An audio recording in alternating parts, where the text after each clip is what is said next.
All right, all right, all right. All right. Welcome back to the Sunday Spiral. I'm here joined by my partners in crime, Cam and Dalen. Episode 28. It's the quarter quell. September football is over. Preseason football, as a lot of people like to say, is over. You feel like we're about to get some better football, gentlemen? Should I hope so? Like I say, I really hope so. After Monday night, who PU? Gotta try to see if we can get some better football on the worksheet. Hey, that Detroit Lions, that Detroit and Seattle game was beautiful. That was still beautiful. But it was a beat down. I don't. It was still a good game. It was still a decent game. Seattle definitely got hold out of a 2-point conversion, and then Ben Johnson deciding to throw a bomb and getting a safety anyway. I don't know. Man. Hey, that's future Dallas Cowboys head coach Ben Johnson you talking about. I hope so. Let's in say our that. wildest I hope fantasies. so. Anyway, I want to get into our icebreaker today. Speaking of what we were talking about on Monday Night Football, the double headers, the way Baltimore decided to smack around another good team as they want to do. What's going on with our primetime football, gentlemen? We're supposed to be getting fun, competitive football here, but I'm watching the Cowboys and Giants stink it up. I'm watching Tyler Huntley and Will Levis, and then Mason Rudolph stink it up. I'm watching Josh Allen decide to stink it up on the big slate against Lamar Jackson. Why is the primetime slate such an opportunity for us to get the worst football we've ever seen in our lives? I mean, I just think again, it comes with a lot of these teams, especially not playing their starters in the preseason. Again, you don't come out with these lumps. So, and on top of coming out with lumps, these players, all they really have is a few weeks to really get it together. It's just like that's not enough time. There's obviously we've seen a lot of player duos, but those player duos have a lot of chemistry because they play together for seasons. With as much as there's so much player rotation nowadays, and everything is going on. It's just like, man, it's these players don't have enough time to really get acclimated into a system or get acclimated to how they need to play off their teammates. So it gets very ugly quickly. But like we said, I like the title of the episode is Quarter Quell. Like the sloppy football should be over. It should be. This is the part where the contenders will start to separate themselves. The pretenders might start to die down a little bit. We'll see the bad teams continue to be bad, but this is where we should be able to tier off these teams and list them off, and we should be able to get a clear indicator for who these teams are. I ain't gonna lie. I'm gonna keep it simple. It ain't even, to be honest, it really doesn't even. Yes, teams definitely have to get better. Normally, it's the first half of the year. You don't want your team to plateau too early. But as far as all this other stuff goes, I mean, it's simple. It kind of has nothing to do with people on the field. Mark, I mean, I'm gonna read to you guys the next. I'm not doing the whole season. I'm gonna read to you guys the next four prime time games. So obviously, we have the game tonight. It's Buccaneers. Then Monday, Saints. I think I saw a report. They were trying to flex one of the next Thursday, 49ers, Seattle. Then the next Monday, Bills and Jets.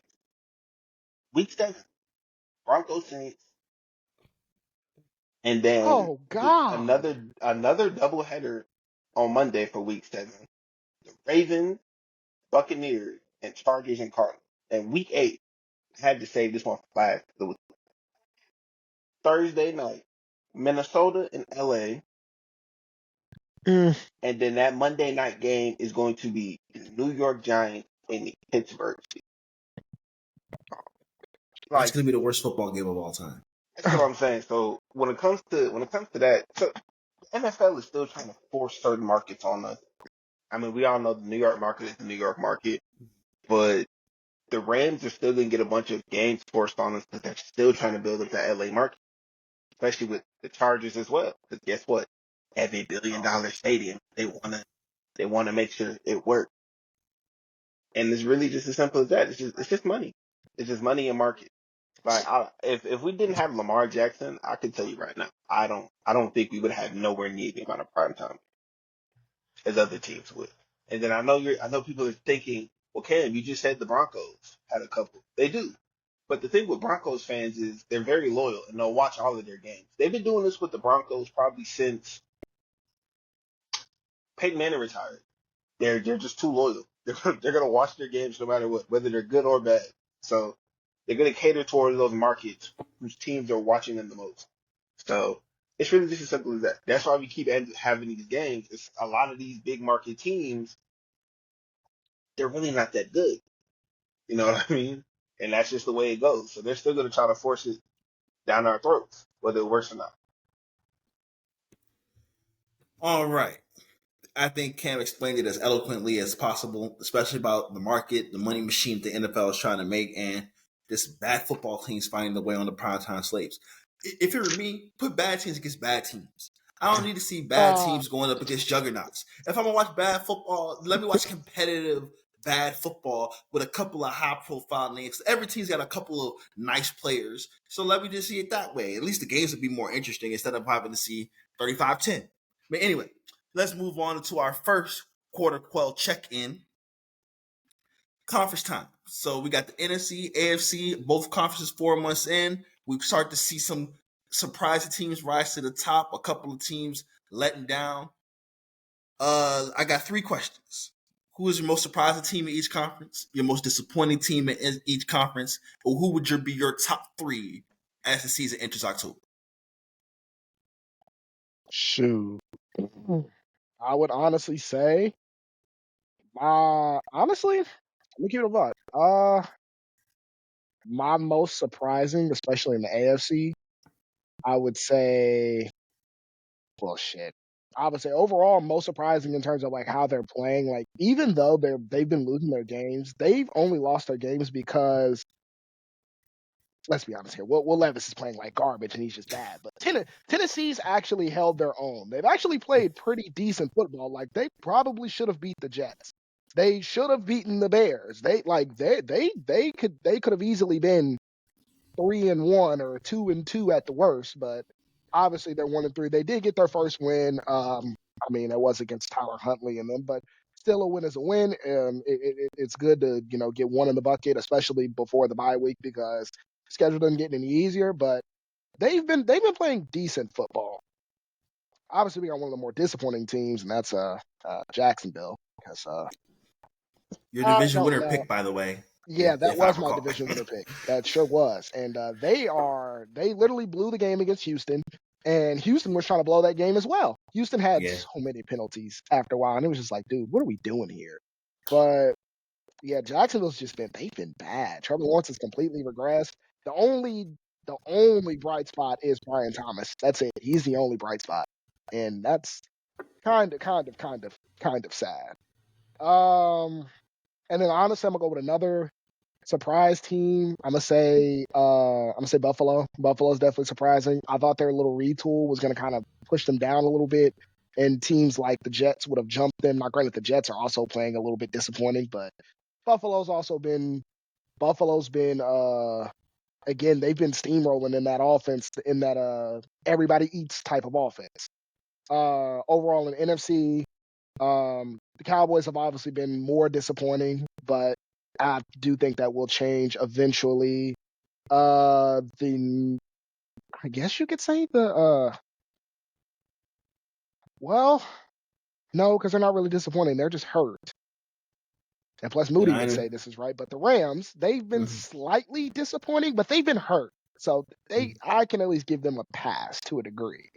Now, Moody predicted the fall off. He predicted that fall off perfectly. So I will absolutely give him that credit. And then my final team, honestly, I guess I gotta say Minnesota. Again, that's the big dog Yeah. right there. The Brian Flores is cooking up something mean. Something mean. We'll say that. And Minnesota has this thing where they are weird because they like to be successful with mid quarterbacks. That's why they Yeah. made it to the NFC Championship game with Case Keenum. I don't know how that correlates. I don't know how that works, but somehow it works.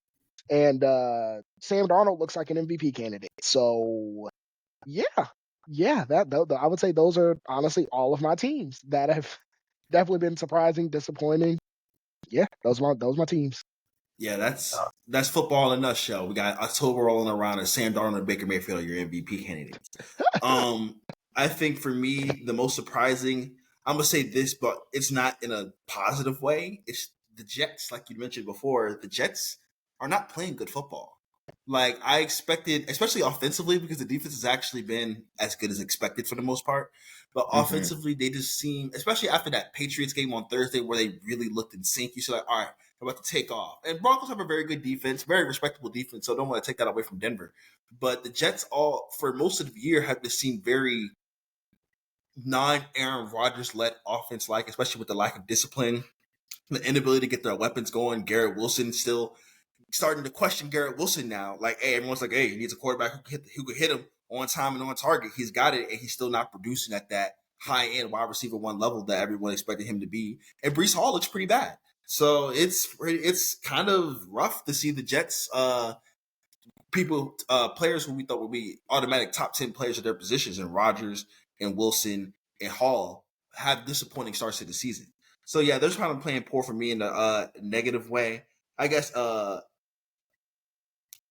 most disappointing, got to say the Cincinnati Bengals. For whatever reason, they only show up against the Kansas City Chiefs. When they play other teams, they just don't seem like the same guys. They just don't seem to care as much. That's really what it looks like. It really like they get up for the Kansas City Chiefs and they can't get up for these other opponents, and they just don't always play at that level that they're capable of playing at. Now, they're easy T. Higgins back into the rotation, and Jamar Chase is slowly but surely starting to percolate after going against bad defenses, but they just seem like they're in a dogfight with whoever they're playing. Like that's just the type of games they're going to be playing in. Lou Anarumo's defense has fallen off quite a bit. I think the lack of in continuing to interject talent into that defense, very Cowboys like, by the way, has led to some of those defensive drop offs. And Trey Hendrickson is still a very good player, but no more DJ Reader around, no more Chidobe Awuzie around, no more Jesse Bates around. The defensive talent has really fallen by the wayside, and that was the carrying point for them making the Super Bowl and making the AFC Championship game a year later was the defense stepping up. And now the defense looks bad. It's going to be even more on Joe Burrow, who's putting up great numbers, but he's not winning football games because the defense really can't stop anybody. As far as the NFC goes, he took Minnesota, and Minnesota's the low hanging fruit. So I'm gonna go with Tampa Bay. I thought the Tampa Bay fall off would be coming this year. I respect Baker Mayfield. I think Baker Mayfield's a starting NFL quarterback, but I didn't think they would continue to look this good at their age. Especially Mike Evans, Chris Godwin, the way the defense has continued to look. Levante David is still one of the 10, 15 best linebackers in the league. Levante outlived his replacement, brother. That's what I'm saying, man. Like Levante David is a dog, and their ability, Antoine Vincent's still very good. Their ability to rotate these guys in around the core of the team that won the Super Bowl, because most of those guys, like the core who won the Super Bowl, are still pretty much all playing except for Devin White and Shaq Barrett.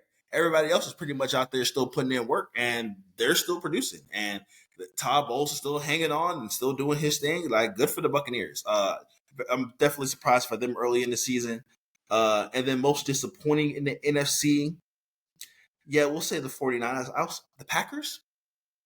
I think the Packers have been a little bit disappointing. We know Jordan Love got hurt.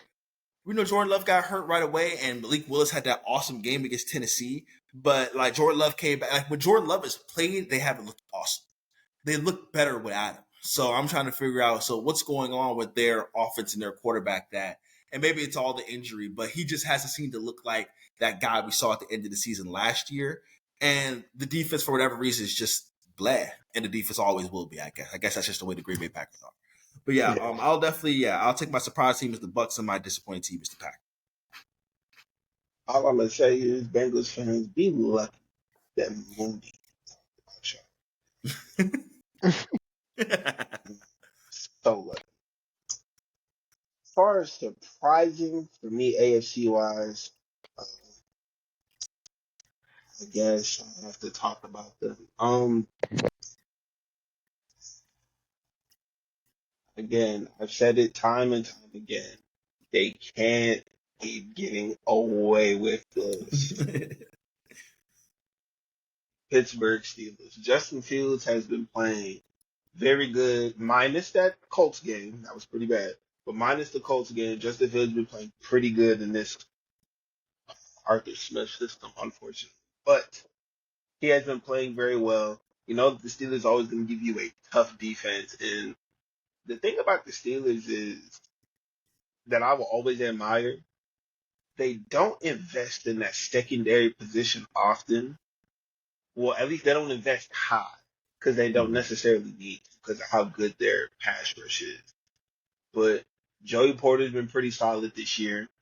Corey Trice has been flashing very early this year. Love Corey Trice And coming out. exactly. And undrafted rookie, Beanie Bishop, has played some meaningful snaps and he's looked decent. He's looked decent guarding in the slot is what I've mainly seen him at. So the Steelers are doing what the Steelers do. Mike Tomlin is Mike Tomlin. He's just too damn good at this, unfortunately. So as far as most surprising, I'm gonna go with Pittsburgh. Obviously, the thing Pittsburgh has to worry about going on the rest of the year, I believe they've lost 3 starters now on that O line. So They're getting one back. they're getting one back, Samala's coming back this week. Oh my God. Say hello. Ooh. but I'm starting to see why they went so deep in the draft. They took 3 in the draft. You know, they've had decent injuries, but like I said, they're definitely my most surprising pick. Most disappointed when it comes to the AFC, I'm more than likely I'm swaying more towards Miami, even though they kind of have an excuse, but at the same time, even still, I won't even sit there and act like they were looking super good before Tua injury happened. I know they just lost Jalen Phillips, unfortunately, who had been playing good, but I don't know. I don't want to speculate when it comes to him because I ain't gonna lie. I even said it to the guys. I don't know if he should be back this soon, and I hate that that happened to him, and I hope he gets healthy. But for a guy to get hurt and him from come back and instantly be a spark plug like that, and for him to go down in week 4, that's rough. It's very rough because you don't know when we're gonna see Chubb. Um, I haven't. I can't really speak on this. I could be wrong, but I haven't seen much about Chomp going crazy down there. I'm pretty sure they're probably deferring and expecting more out of Agba than him when it comes to rushing the passer. So it's very tough for them right now. They got to figure out a way to get Tyreek and Jalen going. I get it. They're kind of having a QB carousel right now. I mean, hell, they just started Snoop, and Snoop had only been there for a couple days. So they're just trying their best right now, and I definitely say they're in my most disappointing. As far as most surprising, I ain't gonna lie. Washington Commanders. I did not expect y'all to be Yeah. 3-1 after the first 4 games. But Jaden Daniels has basically said, "Hey, bro, shut your bitch ass up. I'm him," and he's played well. I mean, I think they said brothers. Even still, brother has had more. Um, he's had more incompletion. No, not he's had more TDs and incompletions or some shit like that. Something crazy. They still haven't really punted like that. They've been playing very good. Obviously, hopefully their defense improves and gets better. Because I get Jaden Daniels is good. He's been playing very good right now. You don't want to get into a shootout every week, especially if you get into a shootout with a team who is very good on the offensive side of the ball. Because now he's playing with even more of a he. Basically, what I'm trying to say is he has to be even more careful because he can't make any mistakes at that point. Like the pressure is always going to be on if he doesn't have any leeway because his defense can't stop a nosebleed. Now, as far as most disappointing when it comes to the NFC, I mean, the ones at the bottom are the ones at the bottom are they're pretty much expected. I mean, Arizona's expected, Los Angeles is expected, Carolina was expected, and the Giants were expected. So I'm more than likely probably gonna have to pick between a 2-2 team. You know what? Fuck it. Let's take it. I'm gonna pick the Cowboys. Now here's why I'm gonna pick the Cowboys. I think I had higher hopes of seeing Mike McCarthy expand that playbook a little bit more when it comes to that route tree. And I feel like I haven't seen that this year. And I was hoping he would do it because coming into the year last year, Mike McCarthy was running a pretty static offense around this time. And then it just clicked for him and he switched it up, started adding motionless offense, and CD did what CD did. Now I get it, CD's had a slow start to like every season he's participated. So October is normally his month where he gets to go. That's really not my issue. I'm still wanting and trying to see you guys get other people involved in the passing game. And don't get me wrong, I've seen some flashes. Tolbert has some flashes. Jake Ferguson is Jake. But with you guys having a lack of a run game, you guys have to become more versatile with finding other options and spreading the field. And I know Dak can. We just need to run more convincing route. We have to run more convincing routes and better routes concept because there's a lot of things that they could be doing to, at least because look, the Chiefs don't run the ball that often, and they can pass very fine. Granted, I know Andy Reid is a huge difference offensively compared to Mike McCarthy, but if you guys know that your run game isn't the best, you guys should still have easy go-to plays in the passing game that shouldn't be as much of an issue for y'all to execute. And I just feel like I haven't seen that yet from y'all. So that's probably who my most disappointing team is. Now, as far as the top three hierarchy right now, And going this off is of for the division. league, not for the conference. Oh, okay, my bad. So it's okay. So it's for the for the league right now. Yeah. I mean, obviously, sick of that. I gotta throw the Chiefs there. I probably had the Chiefs one.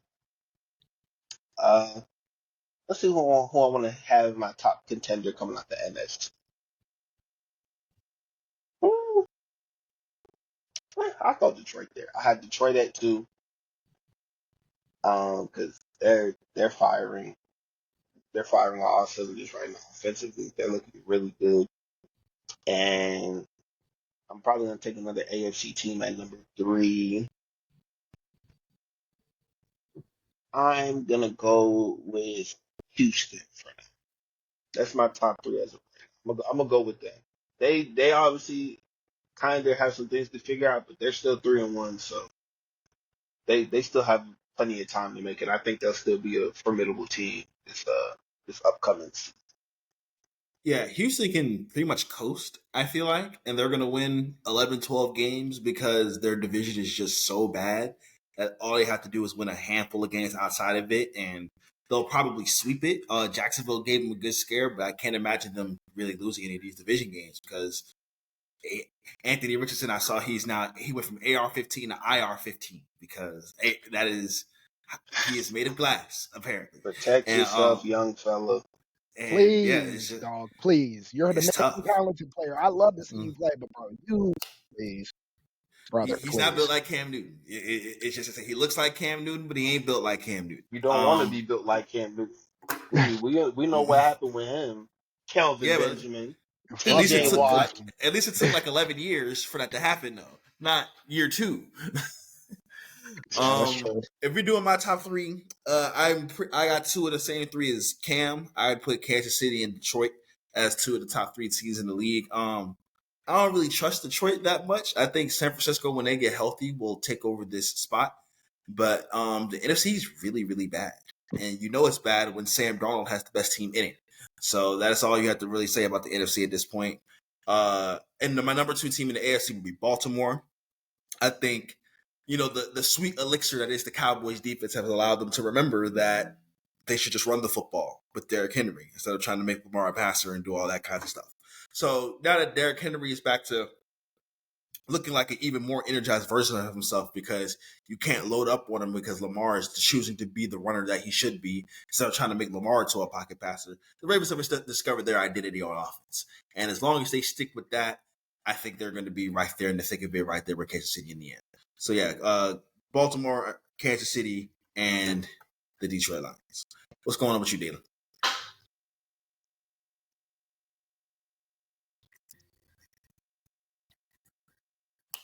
All right. Ouch.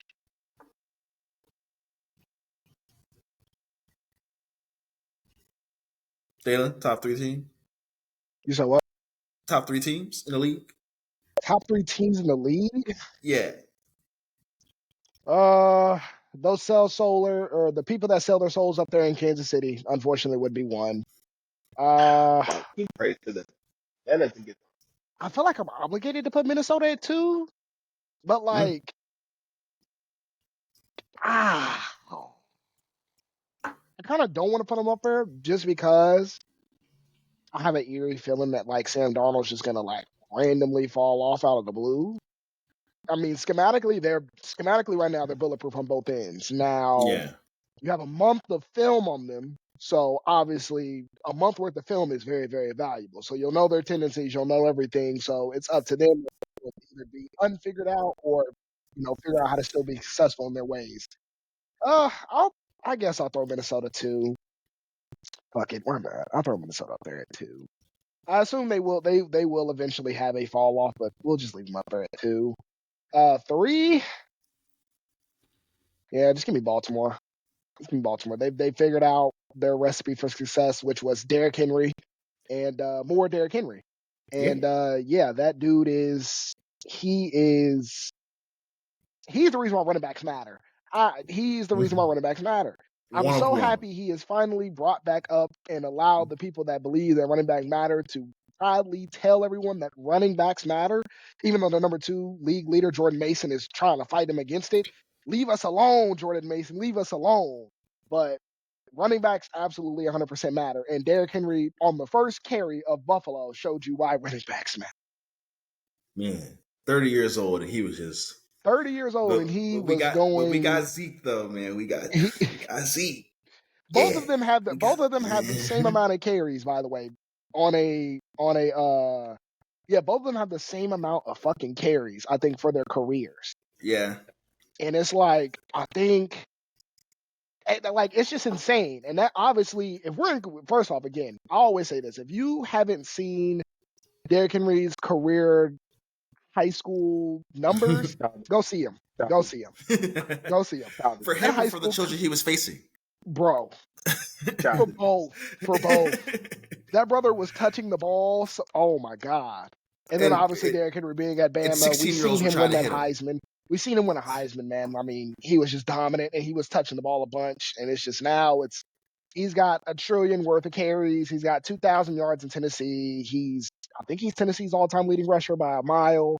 And it's just, that dude's a demon, dude. That dude is built completely different. And I'm so happy that he is absolutely proving everybody that running backs matter. But yeah, overall, to wrap it up, like I said, 1 is those demon sellers in Kansas City. 2, I'm just going to leave Minnesota up there. And 3, we're going to go Baltimore. Yeah, Derrick Henry's entering, I think he's probably comfortably top 10 all time as a running back right now. Oh my! And shit, is he top 5, top 4, top 3? Like, it's Derrick Henry's making a legacy for honestly, himself. He does this for another season. I think he'll comfortably be top 5. I think he'll comfortably be top 5. No question about it. All right, let's move it on to our next part of our quarter Quell. We did the teams first time. Now we're going to get into our players.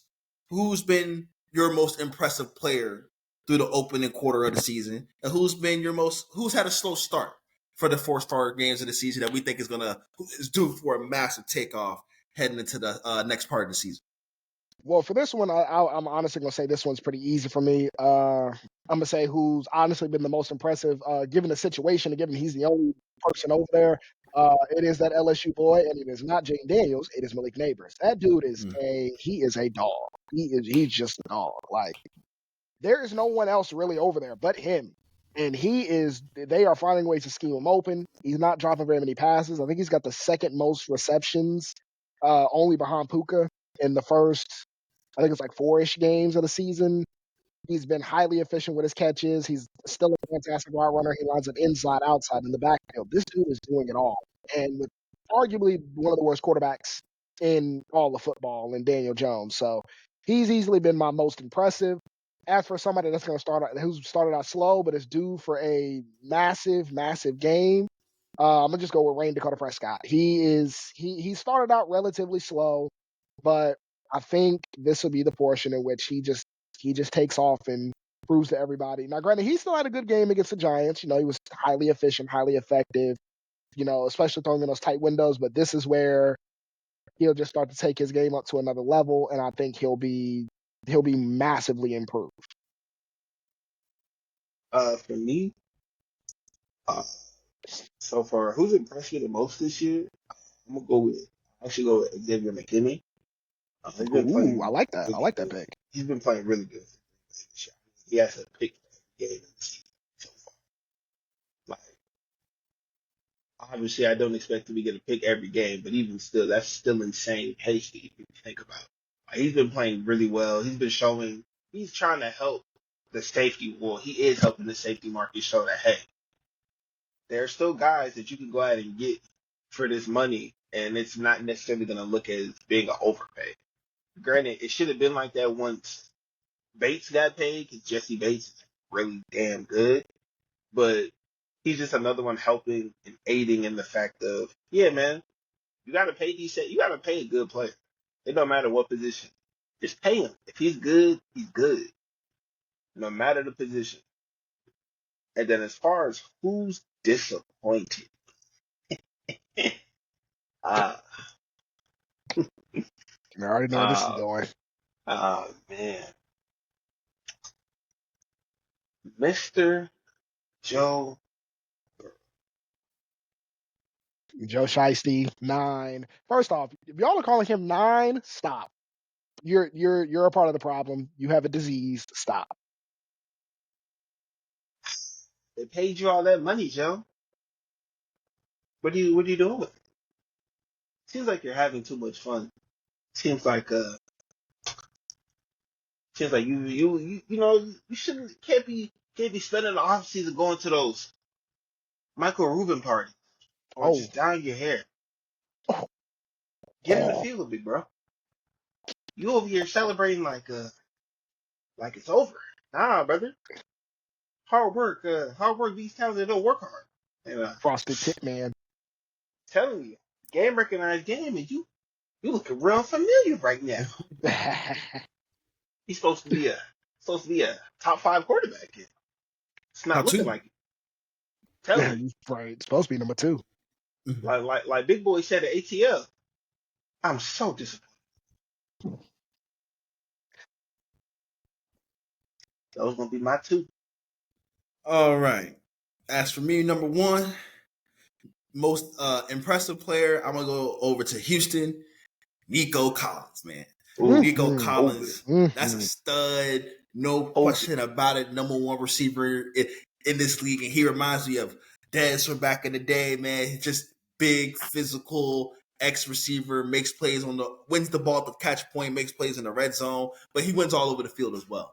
And him and CJ Stroud just have a beautiful relationship, and their chemistry has been at a high level. And you see it in the production that Nico Collins is putting out on the field on a weekly basis. He's unstoppable, especially with the addition of Stephon Diggs, him taking away those underneath coverages and making teams have to guard him one-on-one. You can't guard him one-on-one, man. He is a problem. And teams are going to have to figure out in the playoffs how they're going to deal with that. Like, even a team like Kansas City, Trent McDuffie don't got the size to go handle no Nico Collins, man. Like, it's going to take somebody with some big physical, or it's going to take multiple people to go out there and handle Nico Collins in a game, because he's winning them by himself, honestly, with the way Houston's off. The run game hasn't gotten going. Tank Dell's been in and out the lineup. It's been CJ Stroud and Nico Collins is killing it big time. For the most disappointing player this season, or not most disappointing, but player who I think will take off as the season goes along, I think it'll be the guy on my left, the screen's right, Caleb Williams. I think you saw Caleb Williams start to show those little bit of flashes the last game they played. I think he just kind of got caught up in learning what the NFL is. First month of the season, it's like, oh, these guys are faster. Oh, I can't just make all these. I can't just oop, oop, oop, throw the ball off the side of my leg and get big explosive plays in the NFL. You have to learn how to play real quarterback. And we know he can do the real quarterback stuff. And the extra stuff is what makes him special. And he's shown that ability to to get out of the pocket, to get down the field, but he can't find that accuracy because I think he's just been a little too jittery. Caleb Williams wasn't a guy who I thought struggled with accuracy in college, but he seems to be really struggling with that on open receivers in the NFL. I think once he gets settled down and the game slows down for him, I think what will happen sooner rather than later. I think he'll have a big second half of the season because the weapons are just too good. DJ Moore, Roma Dunze, Keenan Allen, whenever he gets right, their running game they've got a 1-2 punch in the running game, and I still think they have a third guy who's better than the first guy. So they that team's filled with talent. Cole Kmet looks better. So all he has to do is settle down. If Caleb Williams settle down and he really starts to find his rhythm in the pocket and making those easy throws, then getting into the extending plays, he'll look like a top 10 quarterback before the season's end. All right. Next segment up. The trade market. Now, normally the NFL, this ain't the NBA. This ain't the MLB.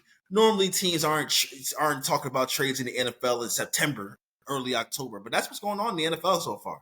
Amari Cooper drops a subtweet every other week talking about where he'd rather be somewhere else, and he's kind of playing like that on the field for Deshaun Watson, who kind of looks better, but who cares? He's Deshaun Watson.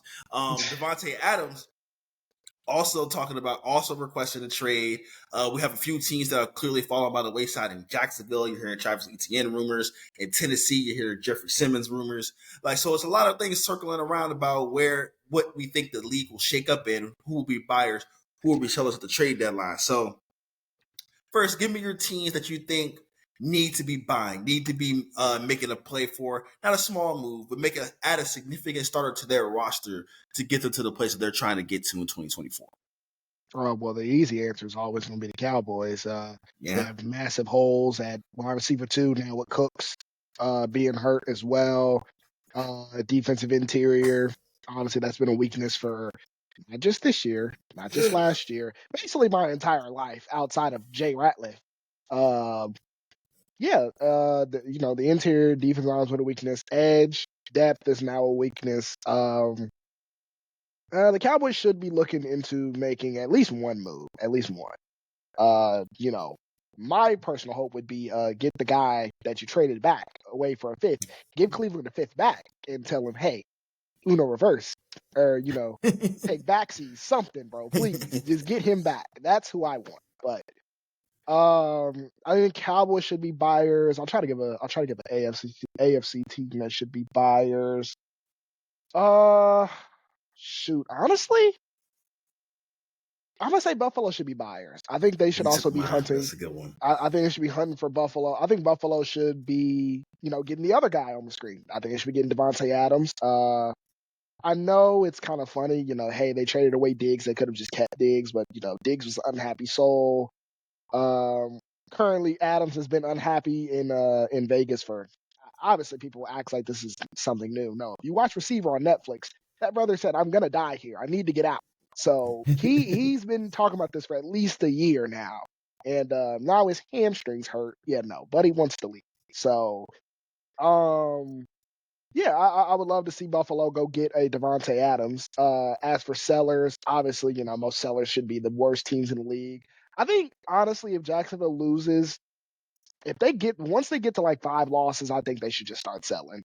ETN should be the person that they should sell, or they can't really sell. Yeah, Christian Kirk. That's another name. That's another name that they could potentially sell. Since they, as we said, they paid Gabe Davis. God knows what reason they do that for, but they paid Gabe Davis. And then another team that should be a seller, NFC, probably the Rams. I know the Rams are usually against draft picks, but they everybody's hurt. Honestly, they should just get whatever they can get from literally anybody and everybody. especially since Stafford's been on the mill of, hey, I want to leave the league.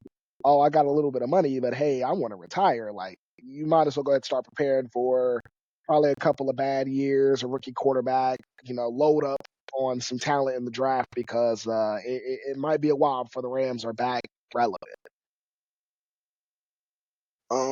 For me, teams that I feel like should be.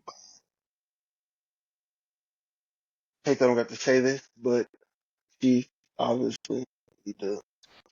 Granted, I know they haven't really came out with reports on how severe that Rasheed Rice injury is, but even still, if they can get a receiver that's on a 1 year rental on the last year of their deal, whether that's a T. Higgins or Amari Cooper or Devontae Adams, so painful to say. I hope they don't get better.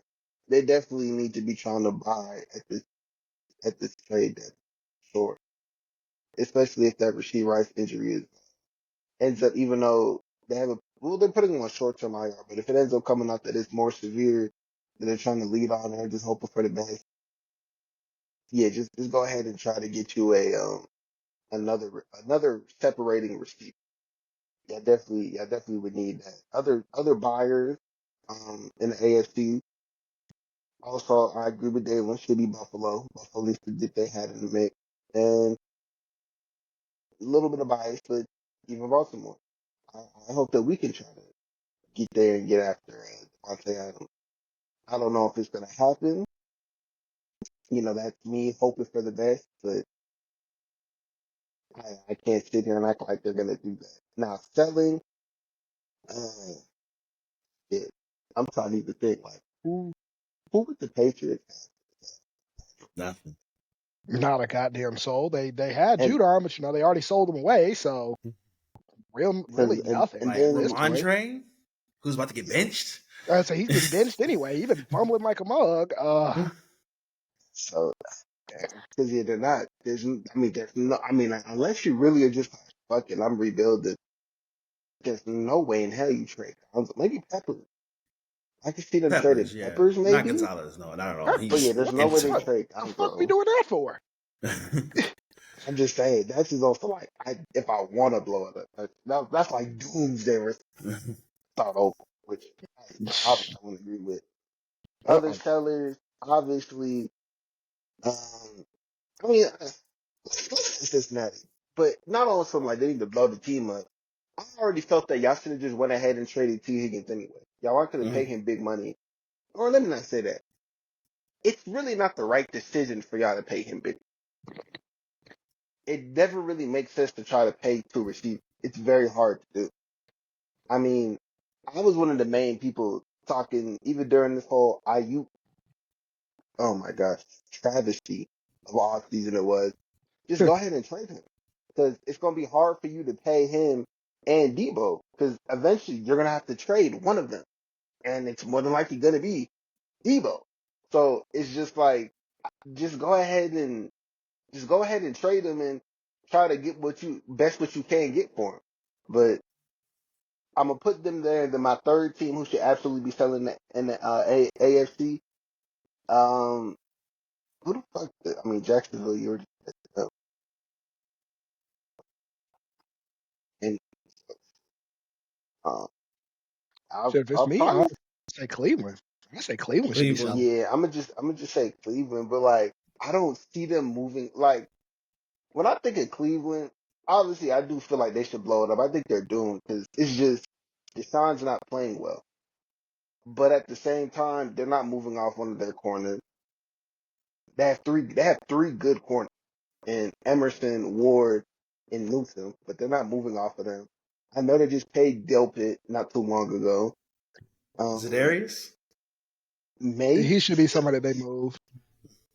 but I just saw something saying they lost the end, so they lost a rotational end. I don't know if they're gonna try to move off him unless they could get somebody back.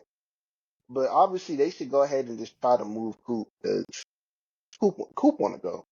Yeah. He's tired. He said, "Fuck you." He's probably at the point where, cause keep in mind he's not washed, but he's at the point in his career he's just like, man, I want to play for a fucking contender.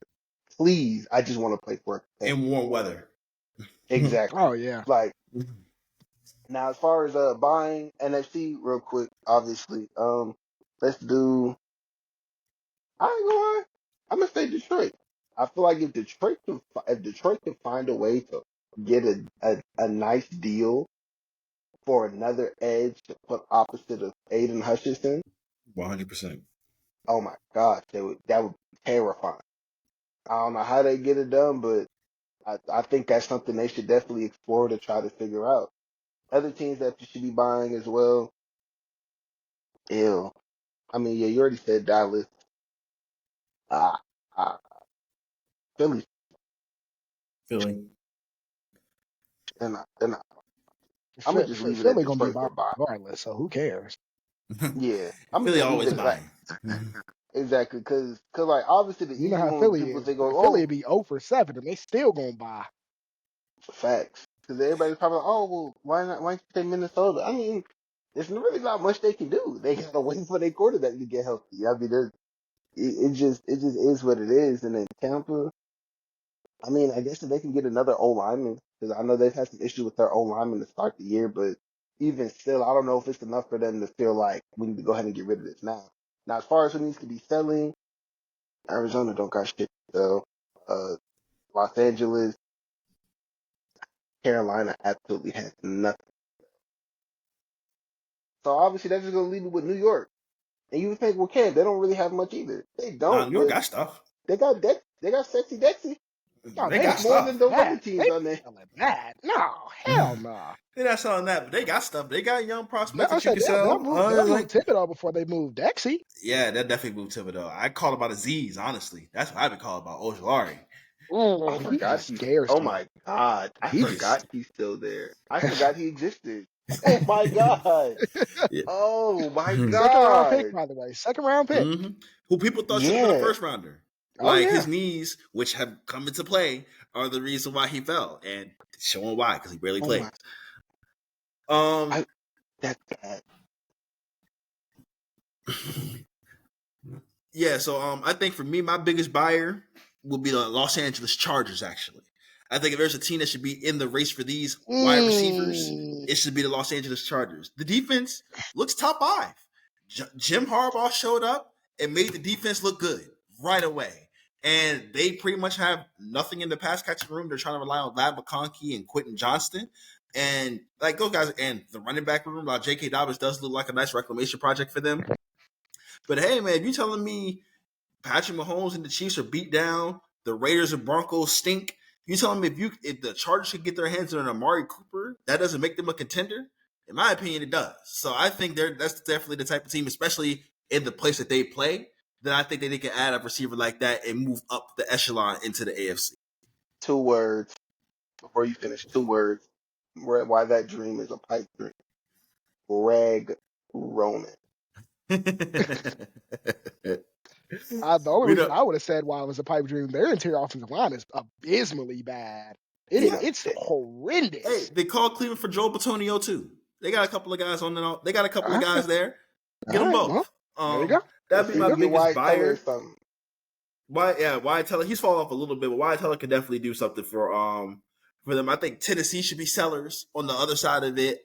Jeffrey Mm-hmm. Simmons. Yeah, they're starting 30-year-old receivers, 30-year-old corners, and Jeffrey Simmons. Like, move these guys, man. Y'all not competing. Good try. Go get you a day 3 pick for Hopkins. Go get you maybe get you a couple of firsts for Mr. Simmons. Go trade away some of these corners. Like, we see it, man. Y'all, it's not y'all year. It's okay. Y'all don't have to go out here and try to compete overly hard when y'all have a long way to go in terms of their roster building. When we go to the NFC, I definitely think the Buccaneers should be a buy team, but for me, it's the Commanders. I think now is the time to strike. Like, the offense is the best in the league, arguably, and I still think that they can really do a good job of upgrading their talent. If they brought in, like we know they wanted Ayuk, if they brought in an Amari or Devontae Adams, and they can just be like, hey, we're just going to have the best offense in the league and hope Dan Quinn can bring the defense along as the year goes along, I think that would Washington, who I already think should be the favorite in the NFC East, can make themselves one of the playoff contenders. And then sellers in the NFC, we know that they don't like to do it because they'd rather compete. The Saints are pretty much the Cowboys when it comes to this type of way. They'd rather compete than be bad. But the Saints should be selling because, like, yeah, the 2-0 start was great. They beat up on two teams that we realize are not very good in the Carolina Panthers and the Dallas Cowboys. But the second they got punched in the mouth a little bit, it's like, oh, yeah, New Orleans. These are still problems. Derek Carr's still old. The defense still old. The weapons are still old, obviously, other than Chris Olave. So, yeah, I think and now Taysom Hill, their top 3 weapon on their offensive team, has rib fractures, and that's going to hurt their ability to move the ball offense. If New Orleans finally accepted that they're not going to be a good football team, they might can actually get themselves out of this $100 million cap hole that they've been in. Ryan Ramczyk ain't coming back, it looks like. So it seems like they have a long way to go. And so if they feel like they sold off a couple of those pieces, Marshawn Lattimore, Mario Davis, Cam Jordan, if they went and sold off some of those defenders, man, they could actually build their team for the future because teams that are trying to compete for championships could really use a Mario Davis, could really use a Lattimore, could really use a Cam Jordan to help boost those plays. Like Cam Jordan, opposite of Aiden Hutchinson in Detroit, would be money. Like those are the type of things that I want to see those type of teams do to keep themselves from just being stuck in this middle class of the NFL. But unfortunately, some teams are satisfied with that. As I stare at Jerry Jones with daggers on the screen. But all right, who do y'all want to see traded the most? What player do you think you see in a situation that you're just sick and tired of watching him be miserable there? And you think that a change of scenery would be, especially and putting him on a spotlight type of situation, would be better for the league? Oh, Amari Cooper, 100%. Yes, yeah. I'm an Amari Cooper bias person. Amari Cooper. Because he's been amazing all of his football career, but yet somehow underrated because he's been, 1, because of Derek Carr, and then 2, when he got to Dallas, it was schematics, and then he went to Cleveland, and it's Amari Cooper. I want to see him succeed. It is Amari Cooper. I want to see him succeed. Now, whether it be in in a huge capacity, whether in a small capacity, I just want to see Amari Cooper go be a guy.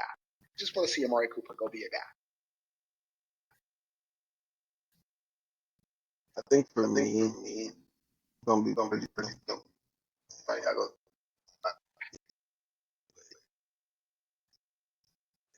G, and you go ahead and just and then go ahead and y'all are gonna pay.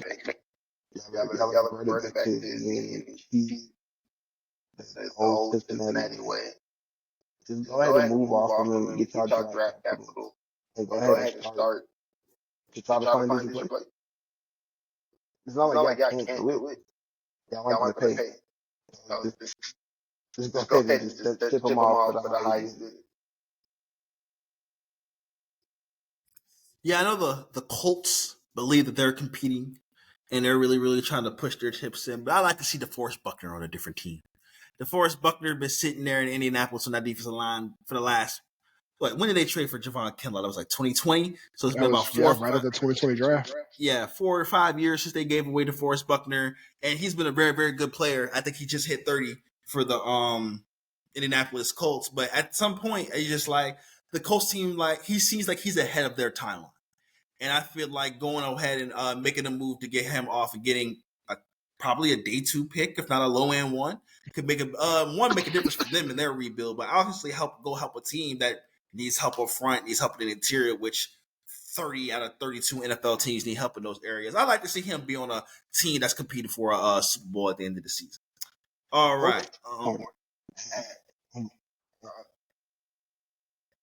Shit, I still hate the Niners for even thinking about paying Eric Armstead over Buckner when it was obvious they should have paid Buckner, but Yeah, it was crazy, but they still kicking the Cowboys' ass anyway, so I guess it's all good for them. But they still ain't winning no bowls. No bowls though, no bowls. Yeah, they still ain't winning no bowls. What's up, word? All right. Next up, we're gonna have Bet It Up with Hunter. And now we're going to get into rookie rakes with Cam and Daly. So now we're going to get into our rookie ranks with Daly and Cam, our fellow scouts here at Film is Our Fellows. We always talk about the first round picks and how they're going to start the season, but who has been your favorite non-first round pick as we enter the quarter quell of the season this year? Uh, Again, I'm gonna go with a little bit of a cowboy bias here, and I'm gonna go with Cooper Beebe. I'm gonna say Beebe has been he's been a fantastic center in all types of metrics, especially the pass blocking metric. He's playing a completely different position. Again, he practiced it before, but he's never played it in the NFL. And he basically, ever since the season game, I think it was two. I think it was game two. He basically took that job from Brock Hoffman. Thank God, because I would have been losing my mind every game watching Brock Hoffman try to go block Dexter Lawrence or who's up there, Dalvin Tomlinson, Shelby. Like I don't want to watch Brock Hoffman anymore. But I'm gonna go with a little bit bias, and I'm gonna say Cooper Beebe has been definitely the most impressive one for me.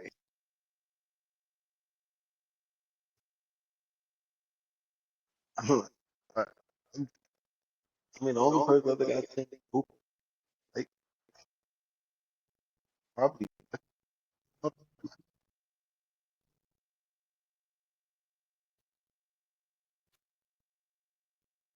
Did we lose Quell? I'm gonna just be. I'm gonna do Big Swift. I like what Big Swift been doing out of Tennessee. He's been playing his role like how they want him to. He's been wrecking plays early on into the season, and I like what he's doing. I always thought that him being paired up with Jeff Simmons was a great pairing, and he's been showing it. He's been damn near unblocked, and I love seeing that out of Frick. So my pick is gonna be Devontae. And then I'm real sad about this one. I know I ain't a scout, but I gotta throw my little opinion here, man. Braylon Allen just looks so good. Oh man, Youngest he's been player in the fantastic. draft, 20 years old, 6', 240. He's fantastic athlete. And people are like, we're good. And I just like, what are we doing here, people? Like, running back is the one position you take the high end traits on. And a guy who forces missed tackles at a massive rate and has long speed should be going higher than day 3 of draft. So, boo on you. And he looks better than Brees Hall, actually. So who knows how long Brees Hall's even get to keep that job, because Braylon Allen looks awesome. That's a spicy. That's a spicy. All right, we've gotten the weekly business out of the way. Now let's get into this weekend's football with our games of the week. Ooh, yeah. Number 1, big time matchup. Big time matchup. Buffalo already stank it up in their first test against an AFC contender against Baltimore last week. Now they get another chance. Bills versus Texans. My question for you fellas is the third best team in the AFC participating in this football game tonight, this weekend. I'm gonna say yeah. I'm gonna say yeah. Third best team is participating in that third best team is Houston. First off, if they can get this penalty shit figured out, because Larry Tunsil's making me mad. That dude, I think he might be the most penalized team. If not, he's top. The last time I looked, I think he got 11 or 12 already. He's just been bad with penalties. They struggled. Man. So even though they've been winning their games, they've been struggling bad with penalties. So if they can get out of their own way, Houston can easily probably dominate this game, because Buffalo's slightly overrated.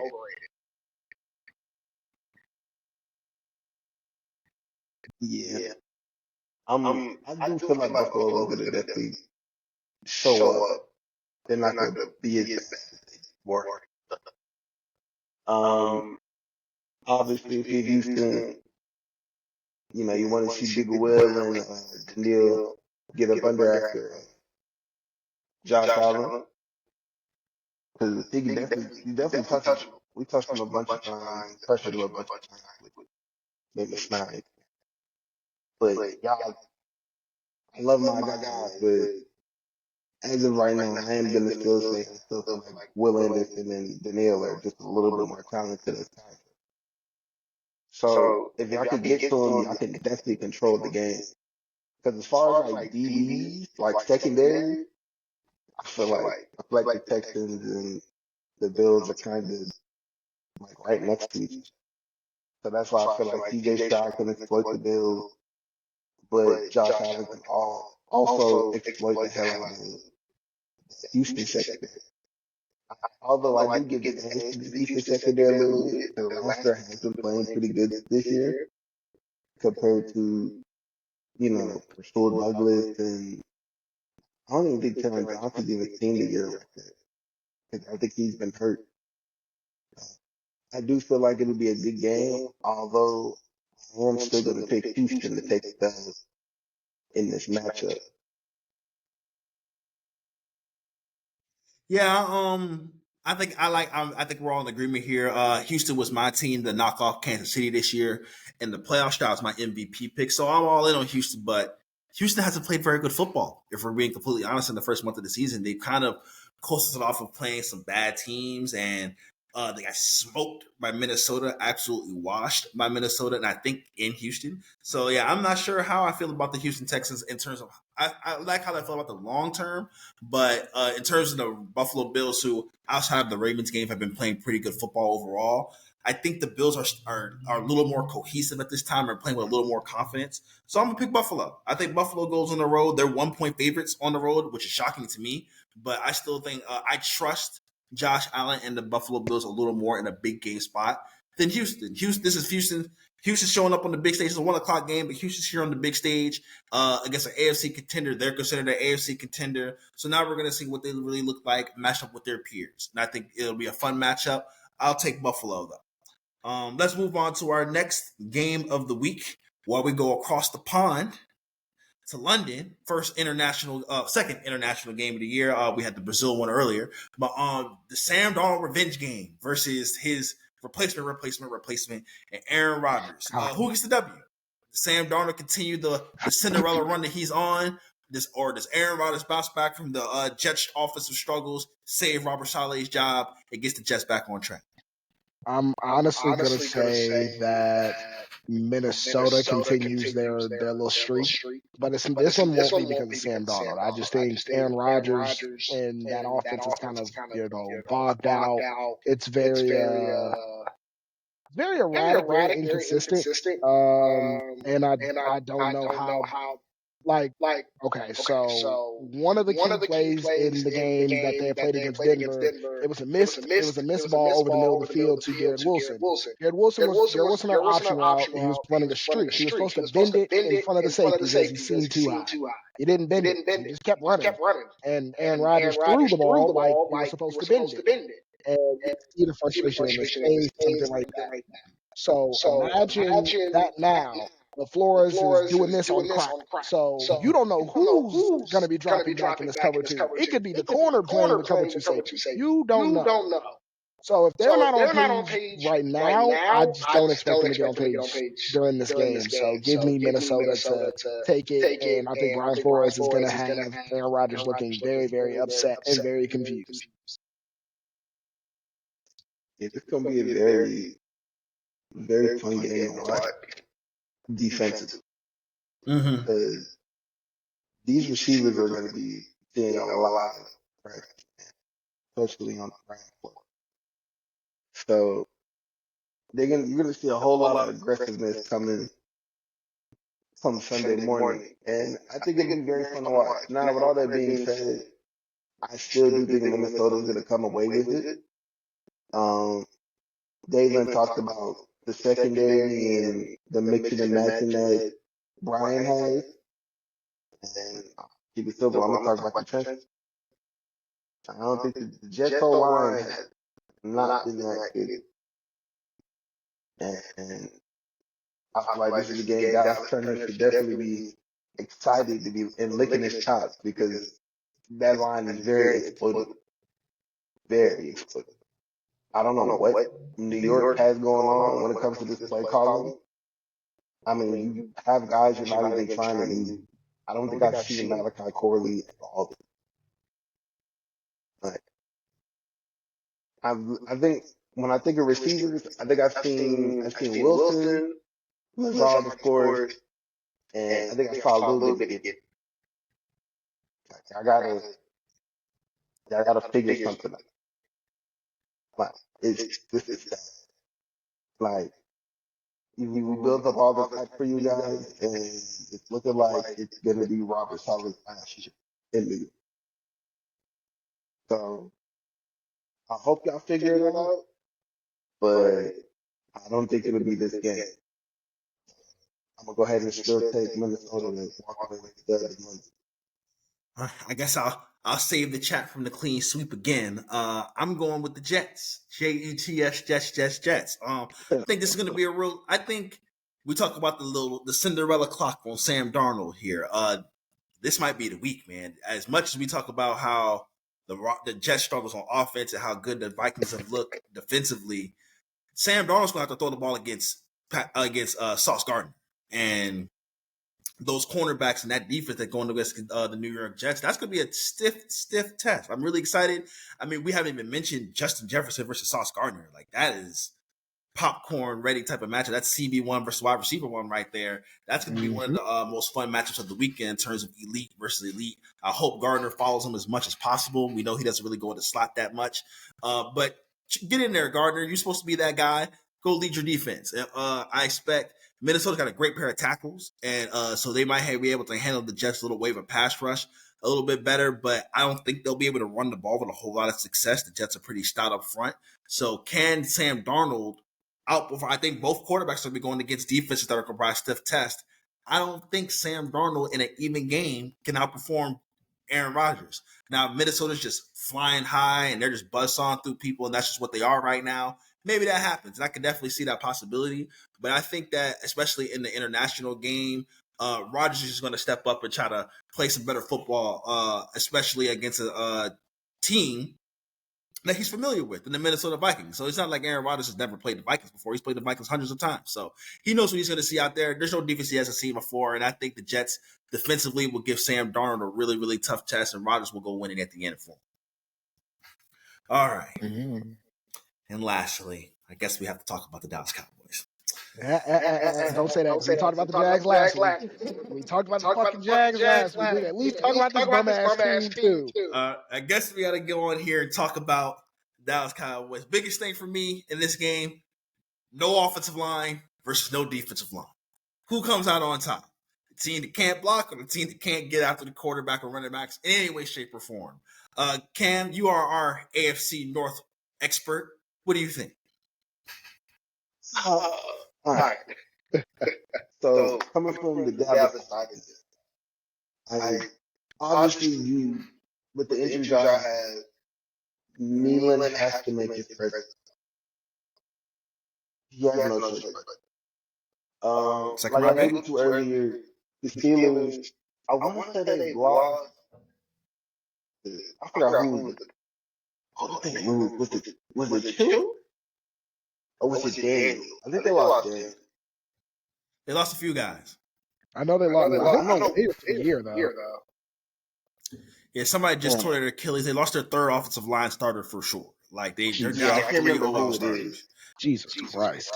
But obviously y'all gotta get after Justin. As you can see when you watch that Indianapolis game, you send enough pressure towards Justin, he'll still revert his old ways back in Chicago. And as we saw in that unfortunate fumble, y'all can definitely make it happen. It just sucks that y'all will be without Micah and without Tank, because I feel like it would be a way better matchup for y'all. Because the Steelers are battered all the way to hell. Now, with that being said, they have to equalize.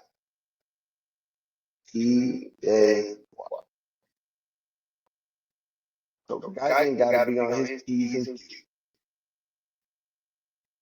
Because you know they're going to try to exploit it. And even if guys ain't blocking TJ Watt, I guess it's no slouchy. So the Steelers are normally going to be, they're pretty going to be aggressive. They're going to be really good. So you guys have to exploit that.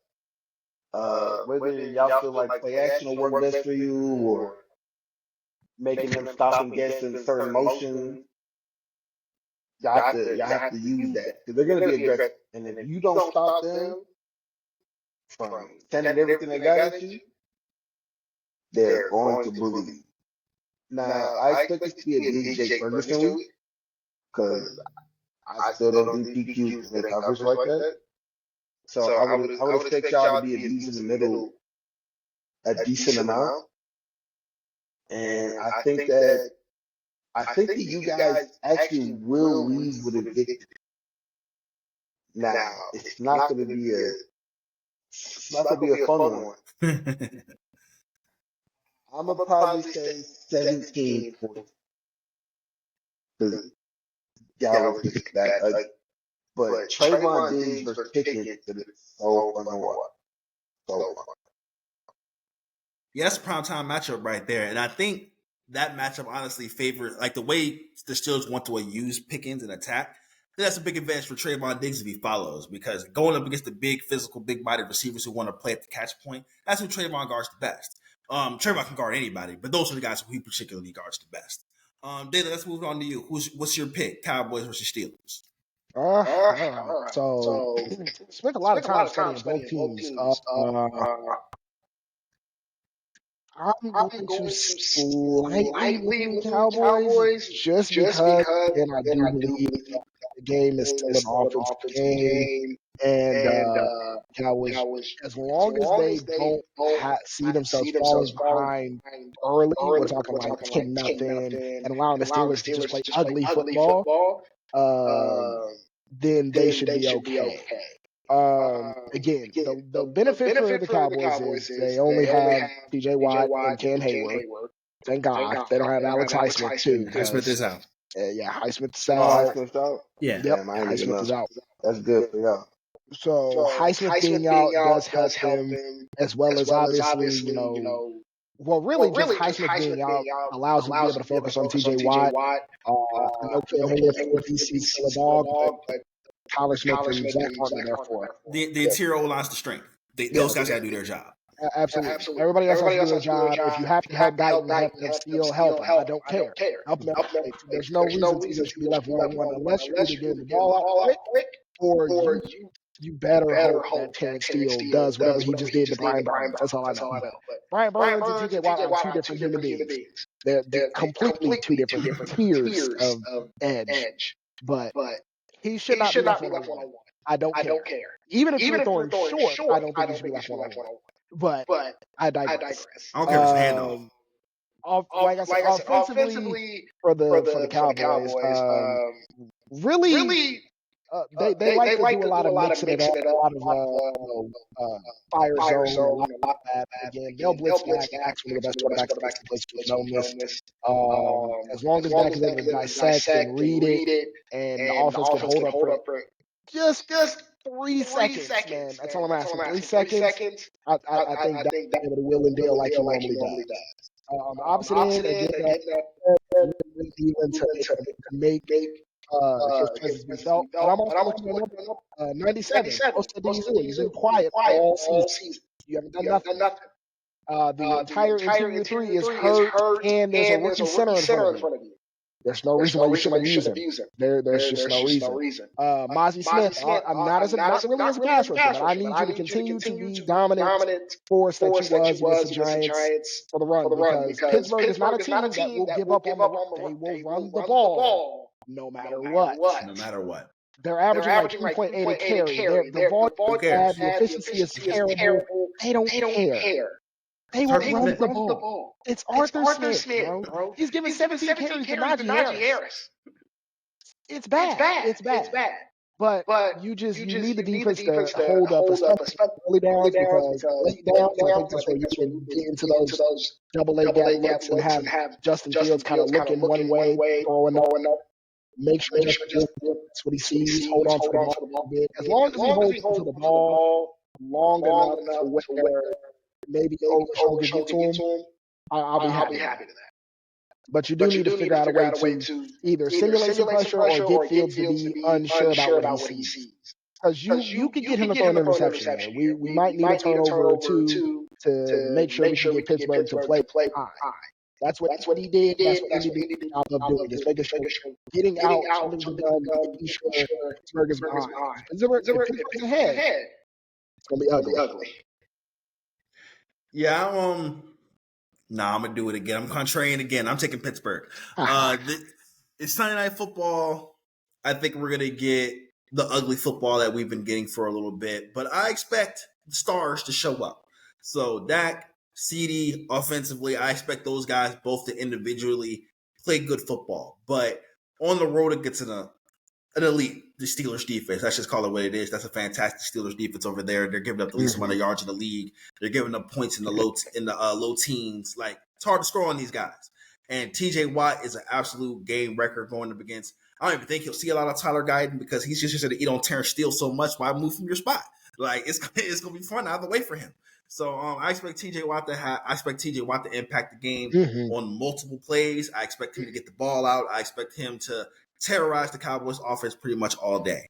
On the other side, Justin Fields, Arthur Smith is playing don't fuck it up football offensively. So they're just gonna hand it off.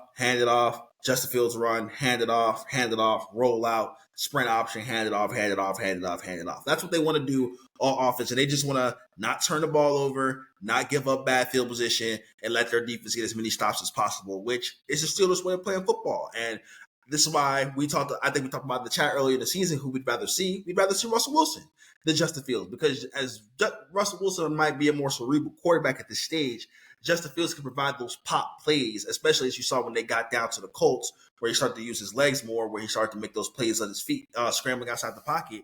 That's when the game breaks. And Cowboys have struggled with quarterbacks who can run.